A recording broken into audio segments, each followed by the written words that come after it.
David here. You may remember, if my phone can focus, these speakers from a previous video. Well, let's just say they are no longer powered, wirelessly or powered on their own. This is the amp board from one. I went to pull it out and accidentally snapped it. I have the other amp board as well as a couple of the other pieces. Here's the amp board. The receiver is still inside the speakers, and here's the other part of the amp board, as well as the little control board on the back that would set it for mono or left and right, and you could turn the bass on and off. Well, they are no longer powered on their own. They are now actually running off the JVC. Now, all I had to do to basically modify these was pop these grills off. There's 6 screws, hiding behind the grill.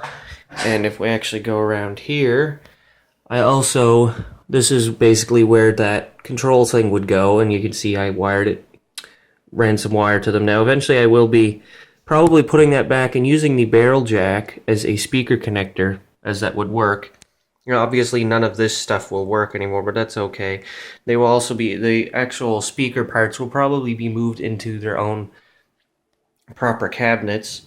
It was quite easy, just undo this bunch of wires and then basically rewired them. Now I was told that I should put in a non-polarized capacitor in between the tweeter and the woofer so I don't accidentally blow them up like I did my Pioneer speakers. And that is why I have these, because these are officially blown.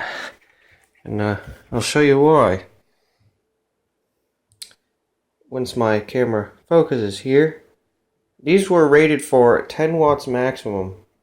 Oh, there we go. Maximum music power, 10 watts, which is pretty crappy. And the JVC pushes 80 watts to the front speakers, is what these are connected to on the amp. 20 watts to the center and 20 watts to the rear channel. Normally it'd run 4 ohms. That's what these are, 4 ohm speakers. They're with both the woofer and the tweeter connected together, they draw about 20 watts. They can take about 20 watts total, I should say. But the JVC drives them pretty good, and they aren't distorting like the Pioneers are, because they're not blown, and they don't sound too bad either.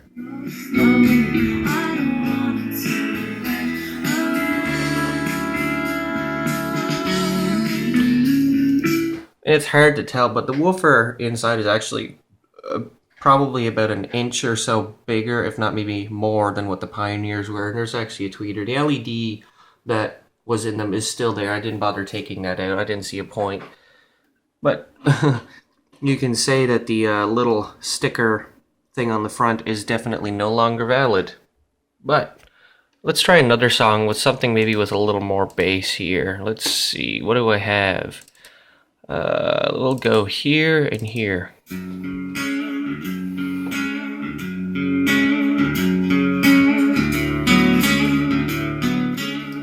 And they can get fairly loud. I just want to be careful so I don't blow them up, so to speak. But that's pretty well it for now. There may be another video when I go do the rest of the modifications to these, but that's it for now.